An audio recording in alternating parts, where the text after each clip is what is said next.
নিঃসন্দেহে পৃথিবীর সবচেয়ে ভালোবাসা আর সুখের ছবি ছোট্ট মুখের এই হাসি। ছবিটা আনন্দমাখা, তবে ক্ষণস্থায়ী। এই মুহূর্তগুলোর অনুভূতির বয়স ছিল মাত্র 10 বছর। রাজনীতি, অর্থনীতি, ক্ষমতার লোভ কিংবা পৃথিবীর জটিলতর সমীকরণ, কোনোটি 10 বছরের ছোট্ট রাসেলের বোধগম্য ছিল না। কিন্তু সেই রাসেলকে শিকার হতে হলো ইতিহাসের জঘন্যতম বর্বরতা। বাবা বঙ্গবন্ধুর সাথে ছুটে বেরিয়েছে দেশ বিদেশ, নিজের মতো করে মুখরিত করে রাখত চারপাশ। অবাক চোখে বিশ্বকে দেখত চোখে মুখে আনন্দের ঝঙ্কার নিয়ে।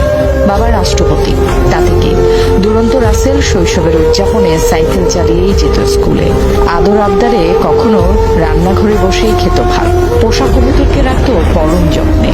ছোট্ট রাসেলকে বন্ধু টানত প্রবলভাবে।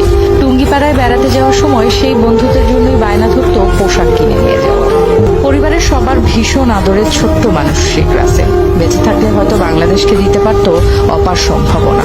কিন্তু 1975 সালের 15ই আগস্ট ভোরে এক নিমিষে সব শেষ করে দেয় ঘাতকের বুলেট।